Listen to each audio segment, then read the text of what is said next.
Bonjour tout le monde, j'espère que tout le monde va très très bien. Je vous fais cette vidéo pour vous souhaiter une bonne année, même si je vous avais déjà souhaité une bonne année dans la partie communauté. Donc c'est vrai que j'ai diminué mon contenu ces dernières semaines, parce que j'ai du travail quand même, j'ai des consultations, donc je ne peux pas non plus être toujours connecté et répondre à tout. Voilà. Donc j'ai énormément de consultations, vous voyez mes cartes sont juste ici, voilà. J'ai fait avant ça, donc j'ai fait vous savez, un 3 tas là, une guidance synchronisée.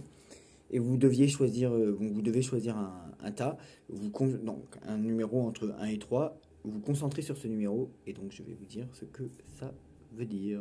Vous pouvez mettre sur pause si vous voulez. Donc le premier tas, c'était, j'avais pris donc une carte de l'oracle de la Triade, une carte de l'oracle G, une carte du tarot de Marseille. Le premier tas, c'était donc un résumé, c'était un petit peu la même tendance dans les trois cartes, comme pour le deuxième tas et le troisième tas. Le premier tas, c'était surtout évoluer, voilà, évoluer, donc changer complètement la direction dans laquelle vous êtes, changé. Il ne faut pas rester soit dans, je sais pas si c'est le même travail, dans la même manière de penser, mais il faut évoluer, il faut changer, il faut pas, on pourrait quand même dire aussi, faut pas attendre que les choses arrivent. Il y a une notion d'évolution. Peut-être que c'est une évolution qui va arriver, mais il faut pas attendre que les choses arrivent. On n'est pas dans une énergie, vous savez, de gestation, dans une énergie d'attente qui d'ailleurs est le tas 2. Une énergie, et on est vraiment dans une énergie où il faut se battre, où il faut évoluer, où il faut avancer, quoi. Voilà. Voilà. Tout simplement. Le tas 2, c'était donc attendre, voilà, c'était une période de gestation. Donc si c'est, alors la gestation, ça peut faire des fois penser, vous savez, à la grossesse, au mariage, pardon, à la grossesse, à tous les projets qui sont en cours d'attente. C'est vraiment comme attendre en fait, que les choses ne doivent pas se faire maintenant. Enfin, vous ne pouvez pas vous forcer, vous ne devez pas forcer, vous ne devez pas forcer le destin, quoi. Voilà, vous pouvez pas. C'est pas pour maintenant, quoi. Voilà. Je sais que des fois c'est long et que c'est chiant d'attendre. Voilà. La troisième chose, c'était partir. Donc en fait, c'était vraiment. Et j'avais même tiré une carte conseil où il y avait des choses qui me mettaient la fin, mais c'était partir. Vraiment partir. Donc arrêter.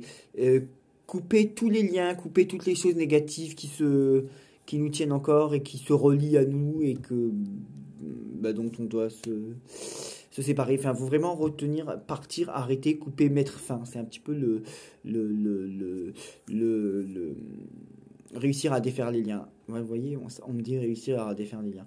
C'est vraiment ce qui ressortait du troisième tas. Bon. Donc maintenant, en dehors de ça, donc oui, j'ai fait des vidéos pour la Star Academy.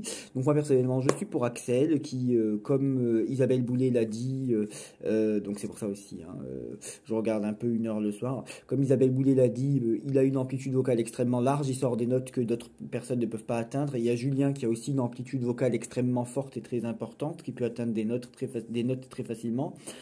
Il y a le problème, c'est que nous avons en face de lui quelqu'un qui est favori en termes de sondage et de vote, qui s'appelle Pierre, qui n'a pas du tout de grande musicalité, qui a un grain juste et qui chante juste, qui a un grain vocal juste, mais qui est plutôt sur des chansons du style Caravane ou des chansons, je pense à Ed Sheeran, mais vous savez, c'est un petit peu son genre, voilà.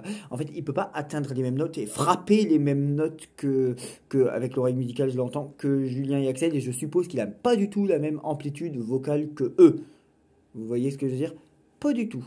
Et enfin, je suppose pardon qu'il n'a pas le même nombre d'octaves qu'eux. Il n'a pas du tout la même puissance vocale. Il peut pas du tout chanter les mêmes registres. Il peut pas du tout chanter les mêmes choses. Il peut pas du tout chanter les mêmes. Voilà, il peut pas frapper les notes que Axel et Julien frappent. Le problème, c'est qu'au début, Julien était favori et parce qu'il a un comportement, Julien, mais aussi Axel, pardon, je voulais parler d'Axel. Axel était favori, mais parce qu'il a un comportement à souvent donner son avis, donner des conseils aux autres. C'est très mal monté dans les quotidiennes et au niveau de la prod. Moi, je regarde des fois le live et dans le live, on voit que c'est pas du tout le comportement qu'il a à la télé, vous voyez. Donc, dans ce qu'on veut bien nous montrer d'ailleurs, Armand Altaï a bien dit, les amis, que Sophia et Saïdi, on a voulu la faire passer pour une méchante, hein, alors qu'en fait elle était pas si méchante que ça, Sophia. Donc le problème c'est qu'on a quelqu'un qui a peut-être tué un petit peu ses chances à cause de son comportement, alors qu'au niveau du, du, du talent, il est en fait le point fort d'Axel, c'est qu'il a une amplitude vocale très large, il peut se balader et chanter sur plusieurs registres, vous voyez. Julien a une très grande force dans la voix, peut-être que Julien a un peu plus de force, mais j'adore l'amplitude vocale de Axel, et je pense que Pierre n'a pas évolué, il ne peut pas attaquer les mêmes registres, il ne peut pas chanter les mêmes notes, il ne peut pas chanter les mêmes choses, il est beaucoup moins méritant. Axel a été finaliste de